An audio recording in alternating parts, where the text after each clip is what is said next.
سلام مسئولین گرامی، به امیدی که لباس عافیت بر تن داشته باشین و روزها را بر سلامتی پشت سر بگذرانید. امروز هفته سوم سلسله جلسات ما را آغاز میکنیم و یک خواهش از پیشتون داشتم که هر ویدیویی که در یوتیوب شما میبینین حتما دسکریپشنش یک بار ضروری است که شما سر بزنیم. در بعضی از مضامین ما ممکن به سافت‌ویر ضرورت داشته باشیم یا به بعضی از لینک ها ضرورت داشته باشیم که معلومات بیشتر بگیریم. من تمام موضوعات در دسکریپشن ویدیوها در یوتیوب براتون اضافه میکنم. پس خوب است یک بار شما هم سر بزنیم. و مسئولین گرامی، به این بخش ویدیوی ما روی سیومین جلسه مضمون دیتا استراکچر میپردازیم و در این جلسه در بخش اول روی اکسسینگ وان دایمنشنال اری میپردازیم. یعنی هنگامی که عناصر در اری های یک بودی ذخیره سازی میشن، چطور ما پس میتونیم دوباره دسترسی به او عناصر یا اون دیتا که ذخیره سازی میشه پیدا کنیم با دوب وکتور میتود. و از میتودی که استفاده میکنیم نام میتود دوب وکتور میتود است. یکی از شیوه ها به خاطر دسترسی به عناصر در اری استفاده از میتود دوب وکتور است و این شیوه یکی از موثرترین شیوه ها یا روش ها به خاطر دسترسی به هر عنصر در یک اری است. درست است؟ یعنی ما به خاطر از اینکه دوباره دسترسی به عناصر پیدا کنیم از این میتود استفاده میکنیم و در این میتود از چی چیزها استفاده کرده میتونیم و چی چیزها نیاز داریم. This method uses the start address and subscript number of the element for accessing using the following formula. میگه به خاطر دسترسی به عناصر ما نیاز به چی داریم؟ uses the start address. در جلسه قبلی ما براتون ایره تذکر دادم که هر اندکس نمبر از خود یک مموری آدرس داره. درست است؟ در این فرموله ما نیاز به استارت آدرس داریم که اری ما از کدام آدرس آغاز شده and subscript number of the element. و همچنان به چی نیاز داریم؟ به subscript number عنصری که ما میخوایم دسترسی برش پیدا کنیم یا subscript number یا هم گفتم میتونیم که index number به اون نیاز داریم. درست است؟ فرمولهش دقیقا سعی کنیم فرموله را هم براتون در چپتر اضافه کردیم. MA I equal to SA plus I minus I multiply by W. و داخل قوس اگر ببین F array started from index value 1. در او پروگرامینگ لنگویج هایی که اندکس نمبر ها از یک آغاز میشه ما از فرمولی بالا کار میگیریم. اگر در زبان های دیگه اندکس نمبر ها از صفر آغاز میشه پس ما از فرموله زیر چی میکنیم؟ استفاده میکنیم.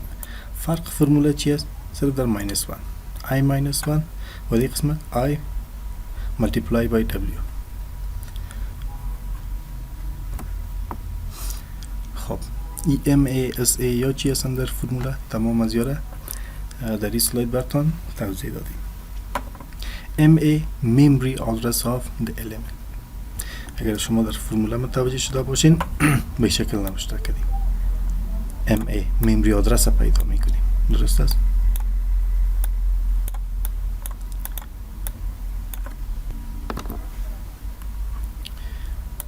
بعد از مساوی MA memory آدرس SA start آدرس یعنی آغاز آدرس اری از کجا منشأ گرفته، یعنی اولین آدرسی که داده شده برای ما کدام است. در این قسمت اگر ببینین 1010 است درست است. SA یعنی استارت آدرس، یعنی می خودش چی میشه؟ استارت آدرس. SA. خب بعدا در فرمول ما چی است؟ پلاس I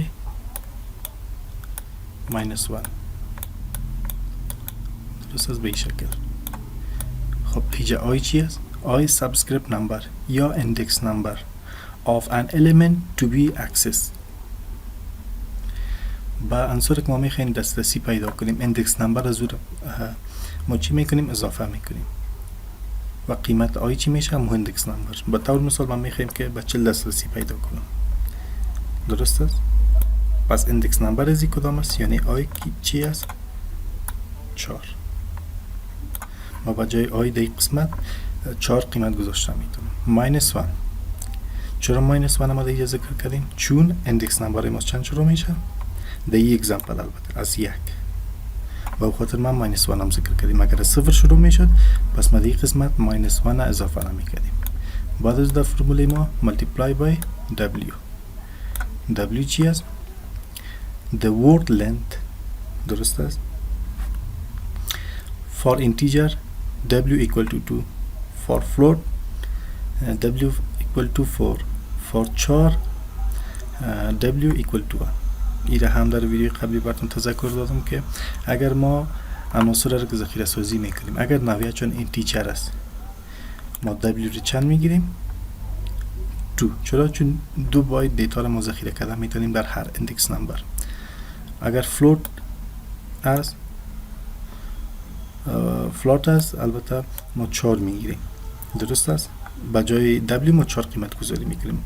اگر نویت دیتای ما 4 است بعد ما 1 قیمت گذاری میکنیم به جای w.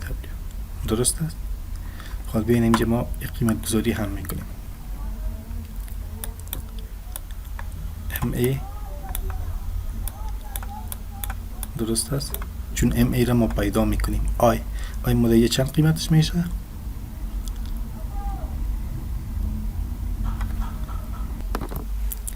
خب در قسمت میریم امی مثال کار میکنیم. به طور مثال میگم مموری آدرس عنصر رو پیدا کنین که پوزیشن یا سابسکریپت نمبرش چند است؟ به طور مثال 2 استک. درست است؟ 2. حال در قسمت من چی میکنم؟ سابسکریپت نمبر یعنی آی چند میشه؟ 2. و اری هم برتان دیگه داده شده. نظر به اری ما میتونیم که SI نمبر و همچنان W را پیدا کنیم. چگونه؟ استارت آدرس. اولین اندکس در اری ما کدام است؟ در پایین اگر ببینید شما در این قسمت براتون یک نمبر داده میشه. این نمبر را به نام آدرس یاد میکنن، استارت آدرس. SA دیگه چند است؟ 1010. W چند است؟ W را ما با 2 شیوه پیدا کردن میتونم. به طور مثال در قسمت اگر عناصر موجود نباشه از کجا ما W را پیدا کنم؟ از این قسمت فهمیده میشه که اینجا ما اینتیجر ذخیره سازی کردیم. من مستقیم میتونم که اینجا به جای W 2 را وضع کنم. درست است؟ ما بین 3 چیز ضرورت داریم: به I، اندکس نمبر، استارت آدرس و W. بعد از ما میتونیم که این مقدارها را در فرمولا وضع کنیم و دسترسی و عنصر پیدا کنیم. اگر به ما عنصر داده نشده باشه ما از کجا پیدا کنیم که دی چی نوع دیتا ذخیره شده؟ از آدرس ها. فرق میان آدرس اول و آدرس دوم. آدرس دوم با سوم. درست است؟ تفاوت بینشون چند است؟ اینجا اگر ببینیم 2. اینجا اگر ببینیم تفاوت 2. اینجا اگر ببینیم تفاوت چند است؟ 2. پس اینجا ما تصمیم گرفتن میتونیم که دیتاهایی که در اری ذخیره شدن اگر موجود نباشه عناصر اینتیجر است.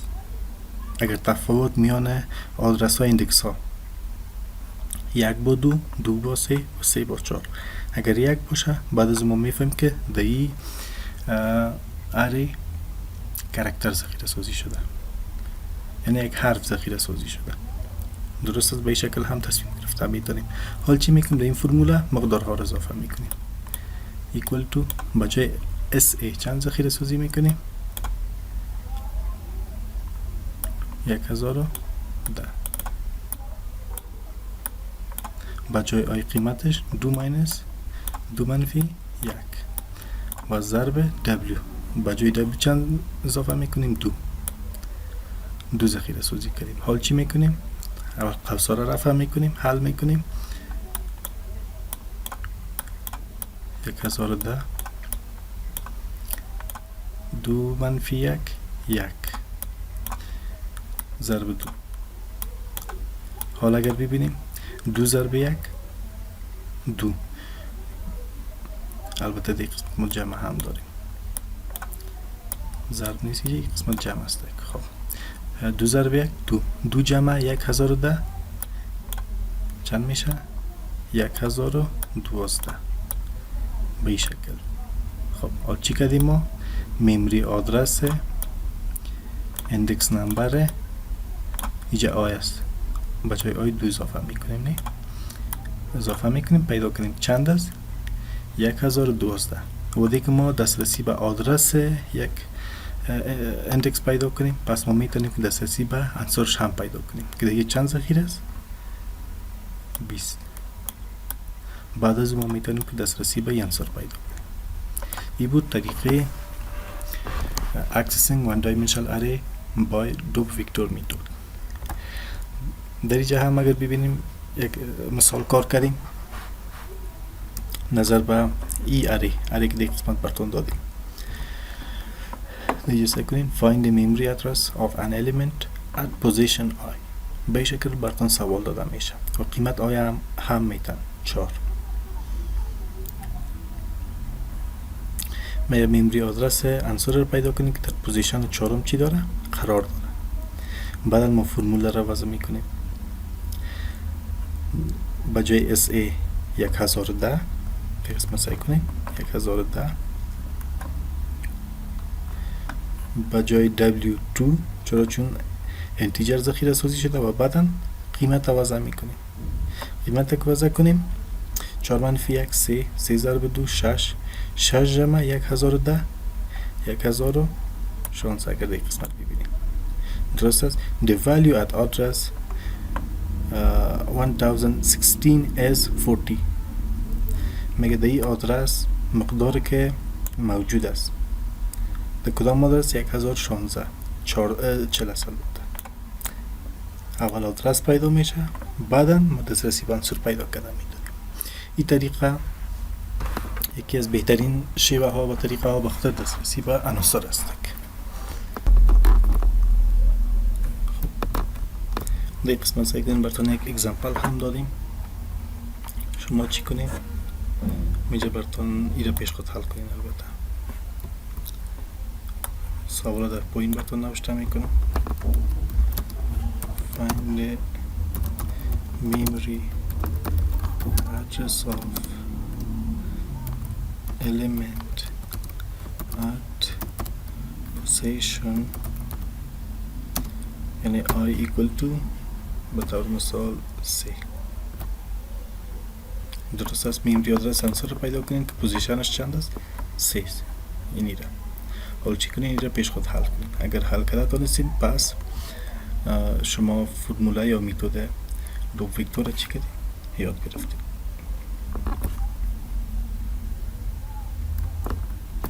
پس دوباره میریم در چپتر ما و در این بخش در این سلاید ما introduction to two-dimensional array را میخونیم. اری های دو بودی را مورد بحث قرار میدیم. ما گفتیم که اری دو نوع است، one dimensional و two dimensional. در two dimensional array چی میگه با ما؟ two dimensional array has two dimensions which consist both rows and column. اره های بودی میگه دارای دو بود می باشد که دارای سطر و ستون هستند. درست است؟ یعنی هم روز دارن و هم کالمز.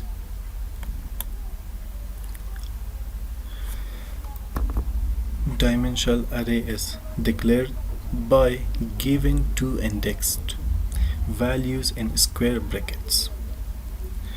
اگر در پروگرامینگ لنگویج ها شما از 2 dimensional array کار گرفته باشین و شما هم میفهمین که ما چگونه میتونیم که اظهار کنیم یا تذکر بدیم در پروگرامینگ لنگویج ها 2 dimensional array را. به طور مثال در C++ ما به نام A یک میخوایم که یک اری بسازم که 2 dimensional باشه.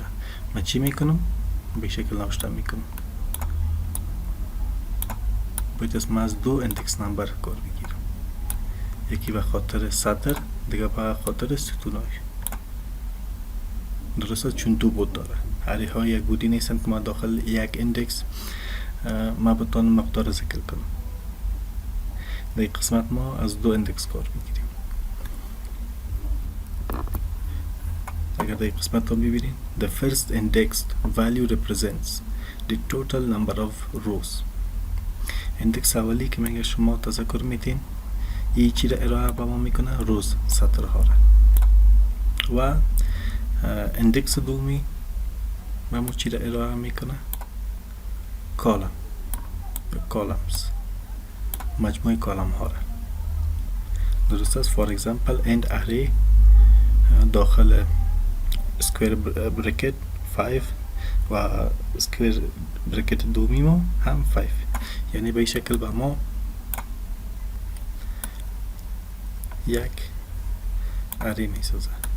1 2 3 4 و 5 ستون می داشته باشد. چرا؟ سعی کنین اندکس دومی چی را به ما ارائه میکنه؟ ستون ها را، کالم ها را. و دارای چند چی هستند؟ سطر 5. 1 2 3 4 و 5. اگر این حساب هم کنیم 1 2 3 4 5 کالم دارن ندارن. اگر به این شکل به سطری ما حساب کنیم 1 2 3 4 و 5. درست است؟ به این شکل یک اری به وجود میاد. نظر به اکسامپل که تذکر دادیم. A two-dimensional array is called matrix in mathematics. در ریاضی اری های دو بودی را به نام ماتریکس هم یاد میکنن. And table in the database. و در دیتابیس به نام تیبل هم یاد میکنن. بدون شک در دیتابیس ما دیتا ها را در تیبل ها ذخیره سازی میکنیم که دارای سطر و ستون هستند. البته در دیتابیس هم تیبل به نام 2 dimensional array یاد میکنن. به این شکل. این البته تنها شکل اظهارویش هست که ما اظهار میکنیم، شکل تیوریش هست، اما به شکل که ذخیره سازی میشن. درست است؟ به این شکل ذخیره سازی نمیشن دیتا های ما، بلکه با یک ردیف ذخیره سازی میشن.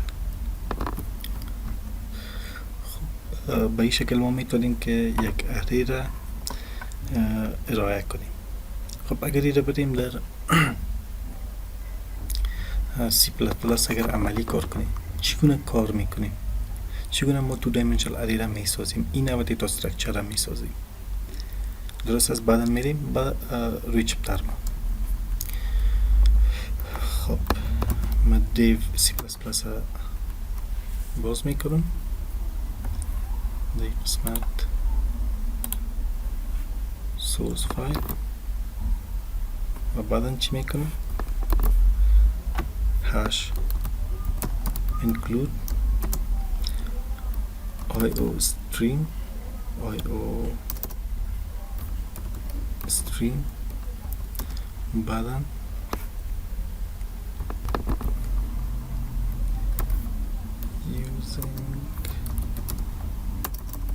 using name space std و بعد از اون من مین فانکشن چی میکنم؟ آواز میکنم مین فانکشن بعد از اون کرلی بریکت دی قسمت تو دایمنشنال اری ما را میسازیم. ما اول براتون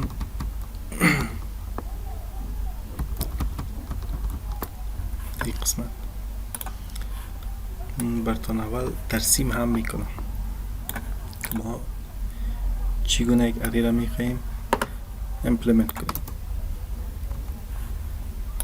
ما میخواهیم که یک اری داشته باشیم به نام اری. درست است؟ تایپش چی باشه؟ این بمانم تایپش. درست است؟ به این نام یک اری میخواهیم داشته باشیم و این اری ما دارای دو کالم باشه. درست است؟ و 5 رو به شکل 1 2 3 4 5 به شکل. درست است که دارای چی باشه؟ دو کالم، یعنی سیما ایکوال تو 2 باشه و سطرهای ما چند باشه؟ اگر من نامشه آر بانم 5 سطر به شکل. ما میخواییم که یک اری داشته باشم و دی اری مقدارها را هم ذخیره سازی میکنیم به شکل. مثلا دی هم میگم صفر ذخیره سازی کو، دی کالم هم صفر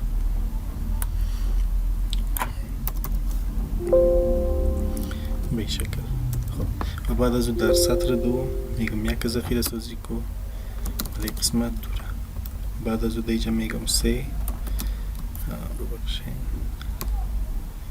قسمت 4 قسمت 5 قسمت 6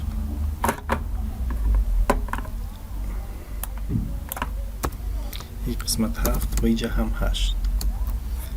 به شکل میخوایم که یک دیتا استراکچر بسازم و دیشی مقدارها را ذخیره سازی کنم. پس حال میریم همین اول ما را کار میکنیم. دی قسمت چی میکنم؟ اری ما دیفاین میکنم به نام ARR میگم یک اری بساز. درست است؟ ما دی قسمت میگم که دی اسکویر بریکت ما تعداد سطرها را ذکر میکنم 5 سطر داشته باشه. بعدا در اسکویر بریکت دومی ما کالم ها را ذکر میکنم اسمی که در چپتر گفتیم و بعدا چی میکنیم؟ دی قسمت مقدار هم اضافه میکنیم. درست است؟ ولی هایی که دی قسمت ما گذاشتیم در سطر اول 0 0 در سطر دوم 1 و 2 سطر سوم 3 و 4 بعد از او 5 6 و بعد از او 7 8 ذخیره سازی شود. خب دی قسمت چی میکنیم؟ مگذره سپیس فضا هم اضافه میکنم و داخل از این ما مقدارها را ذکر میکنیم. چگونه ما مقدارها را باید اساساین کنم؟ کرلی بریکت دومی را استفاده میکنیم. کرلی بریکت دومی چی را به ما ارائه میکنه که در سطر اول کدام مقدارها ذخیره سازی شود. درست است؟ در سطر اول ما دو مقدار میتونیم ذخیره سازی کنیم 0 و 0. درست است؟ این دو مقدار در کجا ذخیره سازی میشه؟ در سطر اول اری ما. بعدا باز کرلی بریکت در سطر دوم کدام مقدارها رو ذخیره سازی میکنیم؟ به او خاطر ما کرلی بریکت دومی را هم باز میکنیم. میگم دو قسمت 1 و 2 را ذخیره سازی. چرا؟ چون دو کالم داریم دو مقدار ذخیره سازی میکنیم. بعدا کاما کرلی بریکت سوم یعنی روی سوم دی قسمت 3 و 4 ذخیره سازی شود. بعدا باز کاما و دی قسمت 5 و 6 و در آخر اول کاما بعدا 7 و 8 ذخیره سازی میکنیم. به این ترتیب ما میتونیم که elements یا مقدارها را اساین کنیم به یک تو dimensional array. خب بعد از چی میکنیم؟ ما میگم دیتا به شکل به ما پرینت شود که اولی کاما هم اندکس نمبر به ما نشان داده شود. درست است؟ یعنی در کدام سطر و در کدام ستون کدام مقدارها ذخیره سازی میشه. او را هم باید از ما چی کنه نمایش بده. بخاطر از اینکه ما بتانیم اندکس نمبرهای سطر و ستون هم نمایش بدیم از فور لوپ هم استفاده میکنیم. یک لوپ به خاطر سطرها و یک لوپ دیگه به خاطر کالم ها. چی میکنیم؟ از فور لوپ استفاده میکنیم. بعد از او initial value نامش آی میگذارم و بعد در این قسمت صفر ذخیره سازی میکنم. بعد از او کاندیشن ما این تا زمانی که آی کوچکتر از 5 است این لوپ ما چرخش کرده بوده و بعد از او آی پلاس پلاس به این ترتیب. خب در لوپ چی کردیم؟ ما در آی صفر ذخیره سازی کردیم. چرا؟ چون گفتیم که اندکس نمبرها در سی پلاس پلاس از صفر آغاز میشه و این لوپ ما تا زمان چرخش کنه اکزیکیوت شده بره تا زمانی که آی کوچکتر از 5 است. درست است؟ یعنی بار اول قیمت آی صفر، لوپ چرخش میکنه قیمت آی 1 میشه، 1 هم کوچکتر است، باز بار دیگه که لوپ چرخش میکنه آی 2 میشه، 3 4 بودی که آی 5 شوه داخل فور لوپ ما هر قدر استیتمنت هایی که موجود باشه، کود هایی که موجود باشه دیگه اکزیکیوت نمیشه. و بعدا لوپ داخلی ما یعنی از نستد لوپ استفاده میکنیم. چرا؟ چون یکی به سطر گفتیم میسازیم، یکی به ستون. حال به ستون نه، فور لوپ میسازم end integer یعنی i equal to 0. چرا 0؟ چون اندکس نمبر ما صفر شروع میشه و تا زمان این لوپ داخلی ما چرخش کنه که i کوچکتر از 2 است. درست است؟ یعنی 3 مرتبه اکزیکیوت شود هر قدر کد که داخل فور لوپ ما موجود است. 0 1 و بار 3 اون که به البته کندیشن ماش غلط می باشه بعد دیگه اکزیکیوت نمیشه و بعد از او j پلاس پلاس اینکریمنت. و دیگه قسمت چی میکنم من؟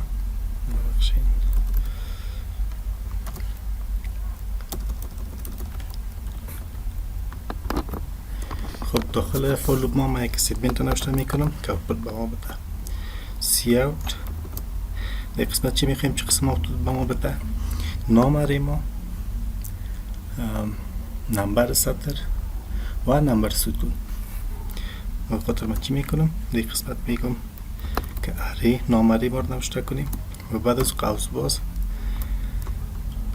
و دیگه قسمت آی که نماینگر سطر است او رو به ما مقدارش تذکر بده. بعدا دوباره ای سکویر برکت ما رو بسته کو به این شکل و بعدا چی کو دیگه قسمت باز هم یک برکت اوپن میکنیم و قیمت جی را اضافه میکنیم هر مقدار که در جی بود. بعدا دوباره برکت ما رو بسته میکنیم به این شکل. یک اوتپوت چی میکنیم ما نمایش میدیم. خب تا اینجا مساوی هم فول کلون هم میمونم به این شکل. خب دیگه به ما چگونه یک اوتپوت میده به شکل. قبل از اینکه مقدارها رو به ما بیاره به شکل ما نوشته میکنه ار. درست است؟ نظر به کدینگ کردیم مقدار آی به طور مثال از صفر شروع میکنه در سطر 0 در کالم 0 کدام مقدار موجود است. هنوز ما مقدارها رو برچی نکردیم، نگفتیم که با ما پرنت هم کن. حال چی میکنیم؟ بخاطر از اینکه مقدارها رو هم باید از به ما نمایش بده این قسمت تنها نوشته میکنیم که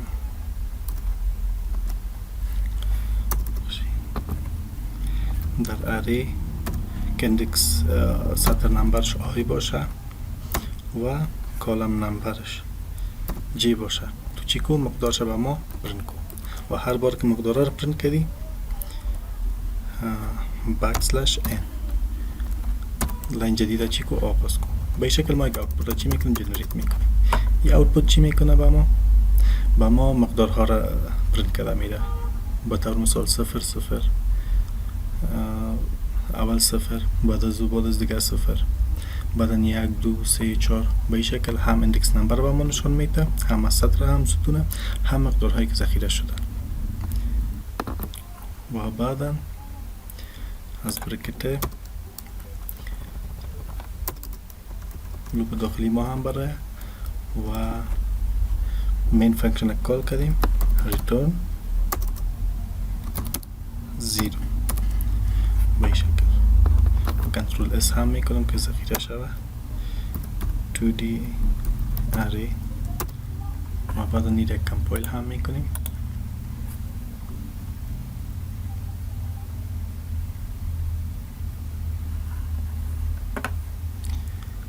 کمپایل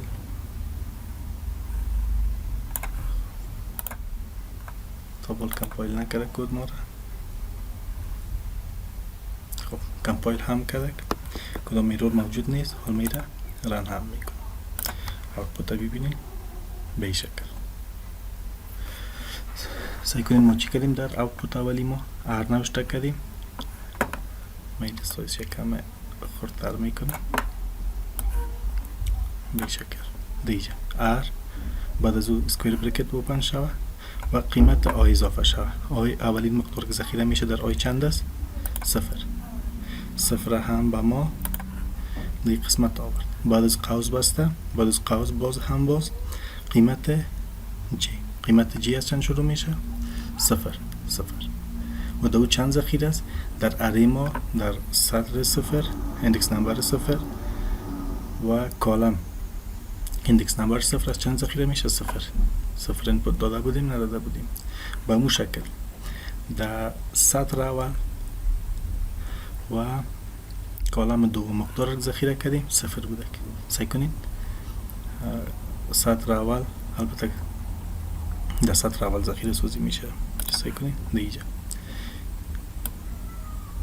این سطر 0 است درست است و این کالم 1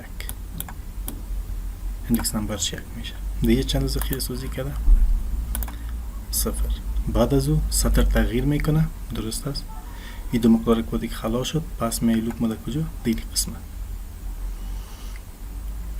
خب دیگه قسمت قیمت جی 2 میشه و دیگه 2 شد از لوپ خارجی ما برای به لوپ ببخشید لوپ داخلی ما برای به لوپ خارجی. لوپ خارجی سطر تغییر میده. سطر رو دیگه تغییر داد دیگه چی میشه به ما؟ سطر ما 1 میشه یعنی آی 1 میشه و دیگه 1 شد. بعد در سطر دوم کالم اول یعنی اندکس نمبر 0 است چند ذخیره سازی شوه؟ 1. اینجا 1 اینپوت دادیم ندادیم. به این شکل تمام معلومات ذخیره سازی میکنه. این هم یک اگزمپل 2 dimensional array در C++ بود. حال دوباره میریم روی چپتر ما و روی ازی صحبت میکنیم که طول یا سایز 2 dimensional array را چطور میتونیم پیدا کنیم و همچنان چطور میتونیم دسترسی دوباره به این عناصر که ذخیره سازی میکنیم پیدا میکنیم. اول ما چی کردیم؟ در پروگرام ببینید اول مقدارها را ذخیره سازی کردیم یعنی رایت شد در مموری ما. بعدا دوباره دسترسی پیدا کنیم. این دسترسی چگونه ما پیدا میکنیم؟ دوباره به عناصر که ذخیره میشه.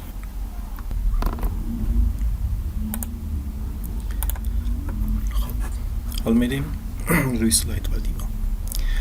در این بخش سایز اور لنت آف 2 dimensional array را میخوانیم. چگونه ما میتونیم که پیدا کنیم که سایز یا طول 2 dimensional array به چی اندازه است؟ سکند دیگه f m is the number of rows and n is the number of columns. درست است. اگر ما m مجموعی سطرها بگوییم و n مجموعی ستونها یا کلم ها بگوییم پس ما توسط فرموله زیر در قسمت که براتون اضافه کردیم میتونیم که طول یا سایز 2 dimensional array یا array های دو بودی را پیدا کنیم. این قسمت سعی کنیم اگزمپل کار کنیم. دیگه درست است. m هم قیمت چند میمونم؟ m سطر هستن. روز چند رو دارم؟ 1 2 3 4 5. درست است. m قیمت چند میمونم؟ 5. و n گفتیم چی است؟ اگر n ما فرض کنیم که مجموعه کالم ها باشه، ستون ها باشه. چند ستون داریم؟ 1 2. چند نوشته میکنیم؟ 2. فرموله ما چیز مثلا نوشته میکنیم سایز 2 dimensional array را پیدا میکنیم. m multiply by n به این شکل. حالا ایکوال تو قیمت گذاری میکنیم. m ما را چند قیمت گذاشتیم؟ 5 ضرب 2 مساوی به چند میشه؟ 10. یعنی سایز 2 dimensional array ما چند است؟ طول 2 dimensional array ما 10 است. یعنی 10 مقدار یا 10 عنصر میتونم که در یاری ذخیره سازی کنیم. سعی کنیم 1 2 3 4 5 6 7 8 9 10 اندکس به ما ساخته شده و سایزش هم 10 یعنی 10 عنصر ما میتونیم ذخیره سازی کنیم. به شکل طول یا سایز یک 2 dimensional array را میتونیم که تشخیص بدیم. حال میریم representation of 2 dimensional array in computer memory. در حافظه کامپیوتر حافظه دو بعدی را چطور ما ارائه میکنیم؟ در قسمت به ما میگه که when 2 dimensional array is stored in computer memory it is first mapped into a single vector. در حافظه کامپیوتر هنگامی که ما 2 dimensional array ذخیره سازی میشه یا چگونه به طور مثال نقشه میشن، درست است؟ into a single vector به یک جهت واحد چی میشن؟ نقشه بندی میشن، دسته بندی میشن. یعنی به معنی چی؟ 2 dimensional array is logically represented in rows and columns. به شکل منطقی قسمی که من براتون در تصویر ترسیم کردم دیگه اگر ببینید به شکل گرافیکی براتون ترسیم کردم. به شکل منطقی میگیم که دیتاها به شکل ذخیره سازی میشه، درست است؟ یعنی به شکل لاجیکلی، یعنی به شکل سطرها و ستونها ذخیره سازی میشن. اما به شکل فیزیکی 2 dimensional array در حافظه کامپیوتر در کجا چگونه ذخیره سازی میشن؟ in vector form به شکل یک جهت ذخیره سازی میشن، درست است؟ یعنی چی؟ همانند 1 dimensional array ذخیره سازی میشن. در این قسمت براتون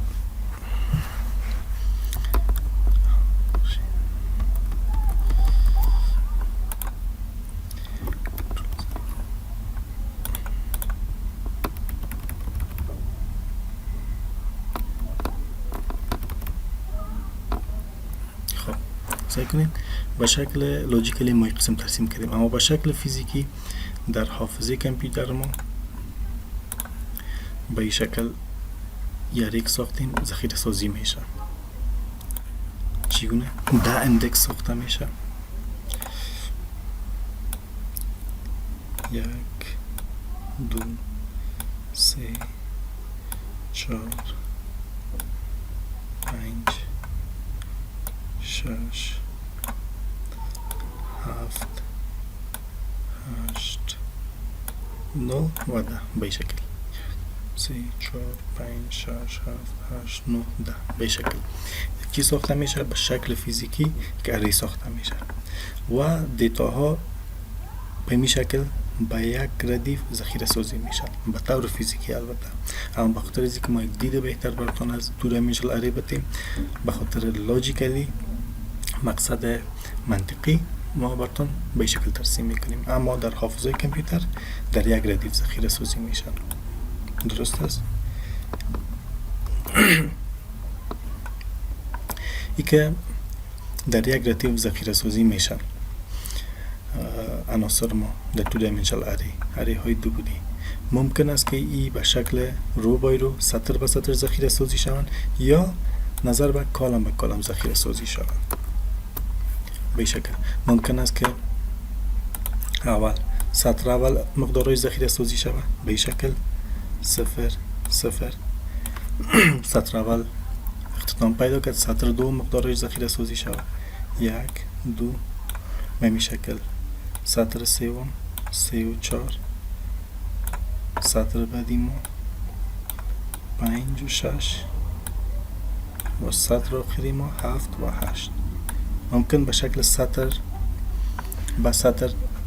مقدارهای ما به شکل فیزیکی در حافظه کامپیوتر ذخیره سازی شود. این کدام میتود بود؟ رو بای رو به این شکل. درست است؟ یا ممکن کالم به کالم ذخیره سازی شود. اول چی شود؟ من براتون به این شکل اینجا هم یک اگزمپل میتونم یا باز اینجا براتون نشان بتم این پایین دیجا. اگر ما اگزمپل کالم بای کالم شو ببینیم، کالم بای کالم در هیچ قسم عناصر ما ذخیره سازی میشه به شکل فیزیکی به این ترتیب. اول کالم اول هر قدر مقدار که هر قدر سطر که داریم اول میریم 0 بعد از سطر دوم 1 بعدا 3 بعدا 5 و 7. یک سطر ما ذخیره سازی کردیم. بعد از سطر دوم ذخیره میشه 0 2 بعدا 4 بعدا 6 و بعدا 8. درست است؟ به این شکل. این کدام میتود است؟ میتود کالم بای کالم. درست است؟ که اول چی میکنن؟ اول کالم اول هر قدر مقدار دیش موجود باشه ذخیره سازی میکنن. بعد از کالم دوم، کالم سوم، کالم چهارم به این شکل. اگر سطر به سطر باشه اول سطر اول عناصرش ذخیره سازی میشه، بعد سطر دوم، سطر سوم، سطر چهارم به این شکل. در حافظه کامپیوتر به شکل فیزیکی عناصر ذخیره سازی میشه. خب حال میریم رو بای رو میتود میبینیم. قسمی که در رو بای رو میتود براتون تشریح و توضیح دادم. ما اول اگر ما تو ریمیشل اری داشته باشیم به این ترتیب به این شکل که براتون در اگزمپل براتون تذکر دادیم. یک اری به نام ایستک دارای 3 سطر می باشه و دارای 3 ستون. اگر این مقدارها را ما به شکل فیزیکی در رم بریم دسترسی پیدا کنیم و در رم هم این تو ریمیشل اری به شکل رو بای رو عناصر ما را ذخیره سازی کرده باشه، چگونه ذخیره سازی میکنه؟ درست است؟ اول چی میکنه؟ سایز اری ما رو پیدا میکنه. سایز اری ما رو چگونه پیدا میکنیم؟ number of columns multiply by number of rows و دیگه ضرب کنه به اون پیدا میکنه. 3 ضرب 3 9 دونه اندکس با ما ساخته میشه. بعدا یاره چون به شکل رو بای رو ذخیره سازی میکنه، میتود رو بای رو چی میکنن؟ اندکس نمبرشون نامگذاری میکنن. اینجا البته اندکس نمبر از 1 شروع شده. چی میکنن؟ میگه در سطر اول درست است یک اولی نماینگر چیز رو در کدام سطر است و یک دومی در داخل پرانتز نماینگر کالم است. کالم درست است. یک میگه در کدام اندکس نمبر موجود است. سکنین یکم اگر سطر شو بگیم سطر اول کالم اول مقدار که ذخیره است کدام مقدار است؟ یک است؟ نیست، یک ذخیره شده. بعدا در همین سطر اول چون میتود ما رو بای روست، سطر اول در کالم دوم کدام مقدار ذخیره سازی شده؟ 3. سعی کنین سطر اول کالم دوم 3. بعدا در سطر اول کالم سوم 5 ذخیره سازی شده. درست است؟ 5 ذخیره سازی شده. دیگه هم سعی کنین در سطر اول کالم سوم 5. بعدا هنگامی که در این قسمت دیگه مقدار نداریم که ذخیره سازی کنیم، یعنی در سطر اول، بعد به سطر دوم میریم شفت میشیم. درست است؟ در سطر دوم کالم اول کدام مقدار است؟ سعی کنین در سطر دوم کالم اول کدام مقدار است؟ 2 ذخیره شد. در سطر دوم کالم اول 2. بعدا در سطر دوم کالم دوم کدام مقدار است؟ 4. بعدا در سطر دوم کالم یا ستون سوم 6 موجود است. حالا سطر دوم هم ذخیره سازی کردیم، به طرف سطر سوم میریم. در سطر سوم کالم اول سعی کنیم اینجا سطر 3 میشه. در سطر سوم کالم اول کدام مقدار است؟ سطر سوم کالم اول 7 ذخیره سازی کردیم. سطر سوم کالم اول. سطر سوم کالم دوم کدام مقدار است؟ 8. و بعدا در آخر در سطر سوم کالم سوم 9 ذخیره سازی میکنیم. ممکن در حافظه کامپیوتر ما از این میتود هم استفاده کنن. به این شکل هم امکان داره که حافظه اره های ببخشین دو بودی ما رو ذخیره سازی کنیم، یا ممکن است به شکل کالم با کالم هم ذخیره سازی کنن. تفاوت بین کالم با کالم و رو با رو کدام زیاد نیست، صرف چی فرق میکنه؟ روشا فرق میکنه. این سطر به سطر ذخیره سازی میکنه و در کالم با کالم نظر به ستون ها، اول ستون اول مقدارهایش ذخیره سازی میکنه، ستون دوم بعد به این ترتیب ذخیره سازی میکنه. خب حال میریم میتود کالم با کالم هم میبینیم. اگر امی اگزامپل و ما باید به شکل فیزیکی در حافظه کامپیوتر ما چگونه ذخیره سازی میشه و میتودی که استفاده اگر شده باشه کدام میتود است؟ میتود کالم با کالم. چگونه ذخیره سازی میشه؟ اول سایز پیدا میکنه، سطر ضرب ستون، درست است؟ سطرهای ما 3، کالم های ما 3. این اگزامپل پیشتر است. دی قسمت نودان اندکس به ما ساخته میشه و بعدا چی میکنه؟ نظر به کالم ذخیره سازی میکنه. کالم اول، کالم دوم، کالم سوم، درست است؟ یک کالم هاشت نمشون سی میمونه. خب سی و دیگه قسمتی ها چی هستن؟ سطر هستن. سطر اول، سطر دوم، سطر سوم یا چی هستن؟ من همشون آر میمونه. سطر به این شکل، درست است؟ اگر ما به شکل فیزیکی در حافظه کامپیوتر ما اگر از میتود رو بای رو کار گرفته نشده، پس از کدوم میتود کار گرفته شده؟ کالم بای کالم. کالم بای کالم چی میکنه؟ نظر به ستون ذخیره سازی میکنه. اول ستون اول، بعدا ستون دوم، بعدا ستون سوم. دیگه سعی کنیم. میگه در سطر اول ستون اول کدام مقدار است؟ یک ذخیره سازی کرد. بعدا دیگه قسمت سعی کنیم در سطر دوم ستون اول کدام مقدار است؟ 2. سعی کنین روی دوم کالم اول 2 ذخیره سازی کردن. بعدا در سطر سوم کالم اول کدام مقدار است؟ 3. سعی کنین مقدارهایی که ذخیره سازی شده تمامیش در کالم اول است. 1 2 7. این میتود به نام کالم بای کالم میتود یاد میکنن. بعدا کالم دوم میگیره. اول چی میکنه؟ اندکسایش نامگذاری میکنه چون تو دایمنشنال اریز باید از سطر ستون تذکر بتیم. دیگه چی میگه؟ در سطر اول کالم دوم کدام مقدار است؟ 3.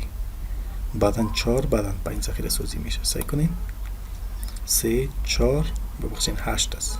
8 ذخیره سازی میشه. سطر ببخشین کالم دوم هم ذخیره سازی شد طرف کالم سوم. کالم سوم هم سعی کنین 5 6 و 9 ذخیره سازی شد نشد به این شکل. و همچنان اندکس نمبرها رو ببینید.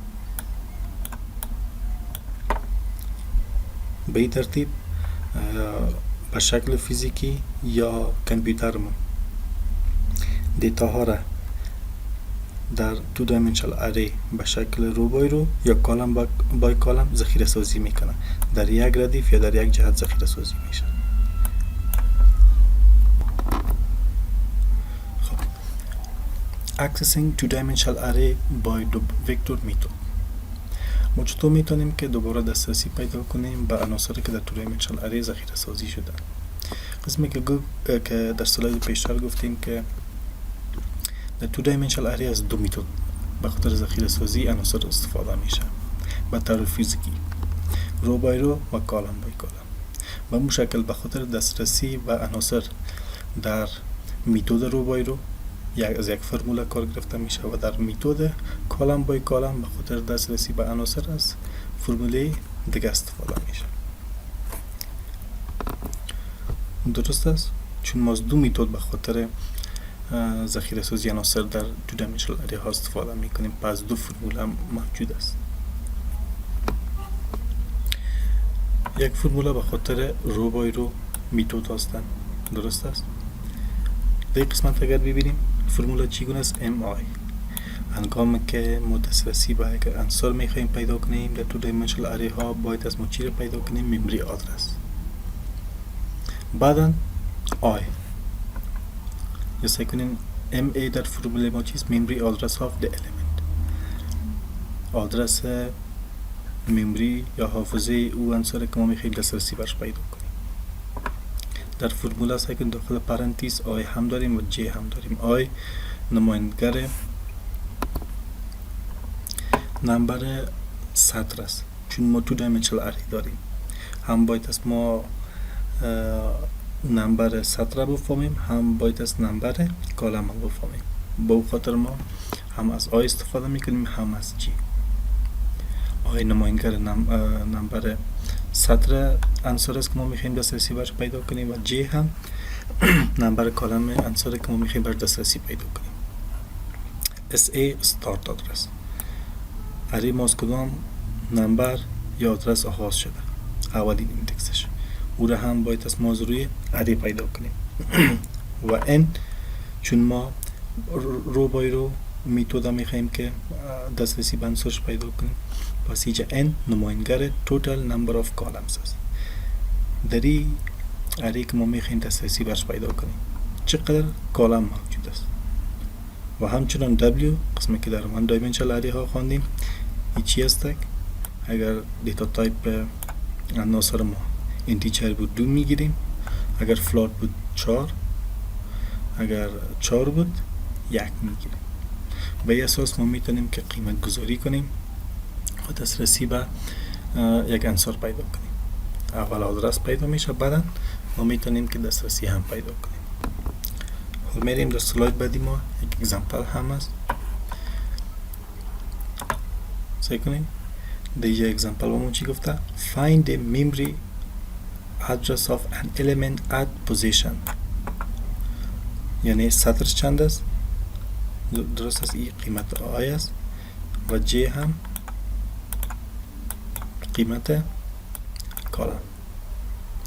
میگه مموری آدرس عنصر رو پیدا کنین در کدام لوکیشن باشه، سطر سوم بین حساب کنیم، سطر اول، سطر دوم، سطر سوم.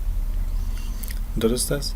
و کالم دوم، این سطر سوم، این کالم اول، این کالم دوم، یعنی 8. اینی آدرس از این عنصر پیدا کنیم. البته عنصر هم نمیفهمیم. ما به چه خاطر مموری آدرس پیدا میکنیم؟ به خاطر اینکه دسترسی به عنصر پیدا کنیم. یعنی در این پوزیشن هر مقدار که از باید است ما این عنصر پیدا کنیم. به این شکل به ما یک اره هم داده شده. اره به شکل رو بای رو در یک جهت در یک رتیف ذخیره سازی هم شده به شکل فیزیکی. درست است، هم رو نمبر و همچنان کالم نمبر هم داده شده. آدرس ایندکس ها هم به ما دیگه موجود است. حال ما چی میکنیم؟ قیمت گذاری. دیگه آی سکن قیمت چند داده؟ 3، یعنی 3. بعد قیمت جی چند است؟ 2. استارت آدرس، اره ما از کدام آدرس آغاز شده؟ آدرس اولین ایندکس ما در اره ما چند است؟ 1010. بله 1010. n اینا گفتیم چیست؟ total number of column. دی اره ما چند تا کالم موجود است؟ 1 2 3. اینام چند قیمت میگذاریم؟ 3. و بعدا w مقدارهایی که در قسم ذخیره سازی شده اگر ببینیم کلش اینتیجر است؟ نیست.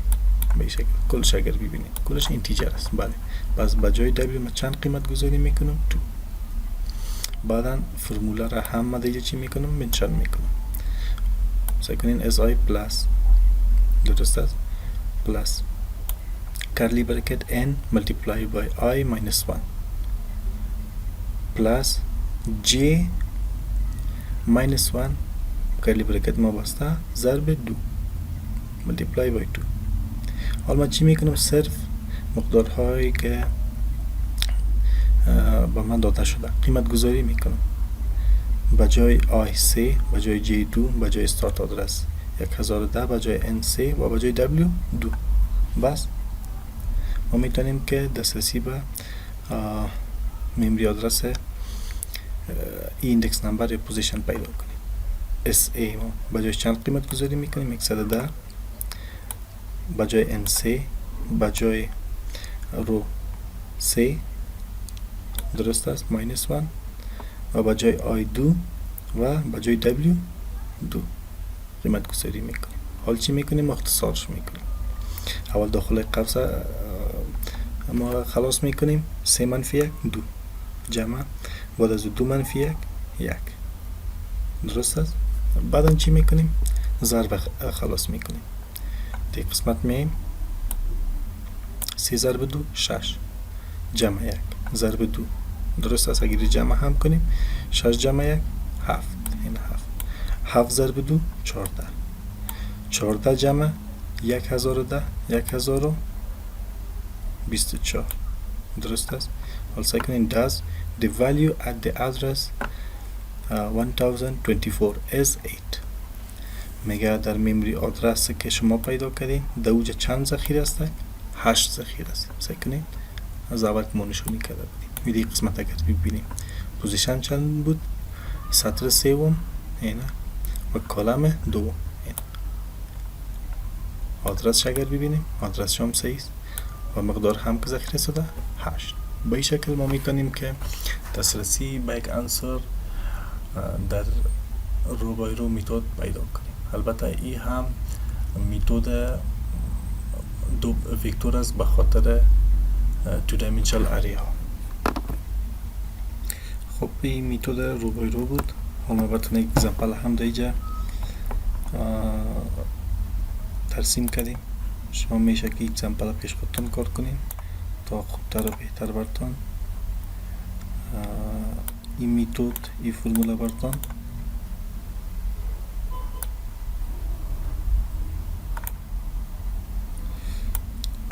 دیگه چی میکنم؟ من سوال نوشته میکنم find memory address of element at position کدام position داخل قوس 2 درست است. این سوال براتون دادیم مموری آدرس عنصر رو پیدا کنین در کدام موقع 3 بردید یعنی در سطر 2 و کالم 3 توسط فرموله فرموله رو نوشته کنم. خب اینجا مهم هم نیست که من نام نوشته کنم بای رو میتود چون شما میتونید از روی ترتیب بندی یا ردیف بندی کالم ها یا سطر ها شما پیدا کنید که میتود رو بای روست یا کالم بای کالم. نوشته هم میکنم بای رو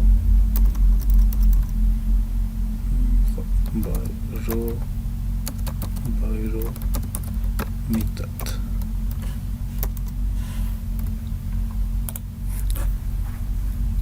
شما این سوال رو پیش خودتون یک بار حل کنین که براتون واضح تر شود.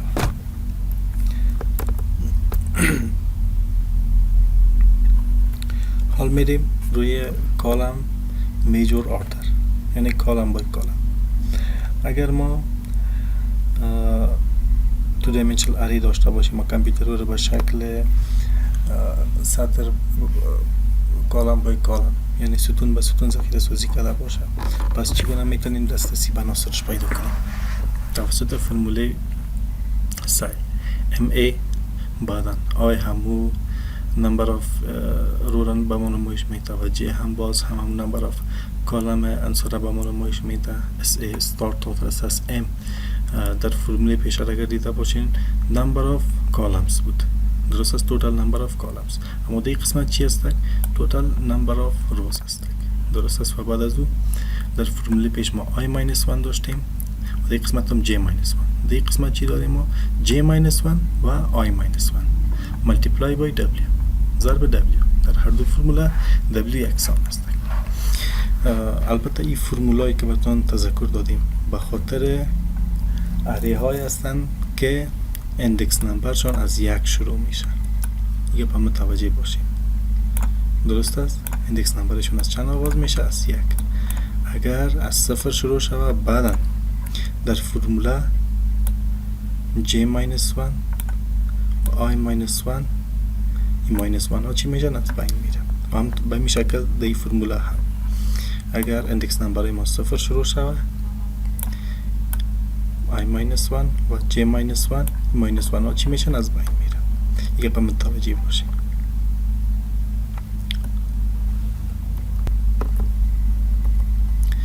در قسمت اگزامپل هم است.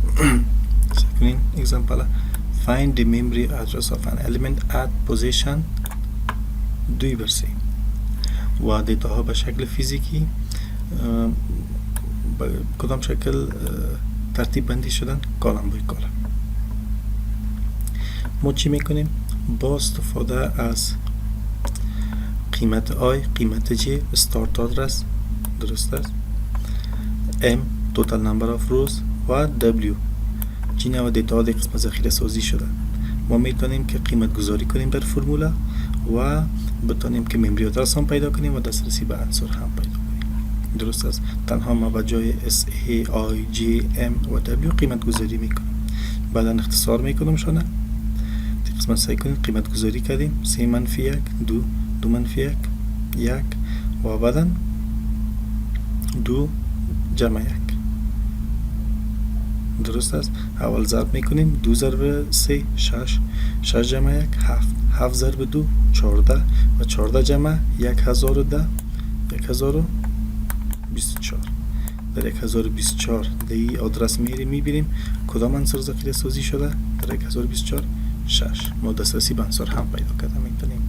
تا زمانی که ما دسترسی به ممری آدرس عنصر پیدا نکنیم ما نمیتونیم که دسترسی به خود عنصر پیدا کنیم. با این شکل با این میتود ها حافظه کامپیوتر ما پروسسور ما میتونه که دسترسی به عناصر در رم ما پیدا کنه. خب این بود جلسه سوم و همچنان سوالایی که براتون در ویدیو براتون دادیم پیش خود یک بار حل هم کنین و خودتان هم کوشش کنین که سوال بسازین و خودتان حل کنین. به این شکل میشه که بهتر خوبتر شما کارکرد اری ها را بفهمین و هنگامی که شما از اری در پروگرامینگ لنگویج ها استفاده میکنین بفهمین که به کدام طریقه ذخیره سازی میشه و به کدام طریقه دوباره شما دسترسی پیدا میکنین و یا پروسسورتان پیدا میکنه. انشالله در جلسه 4 چپتر 9 ما را آغاز میکنیم. تشکر.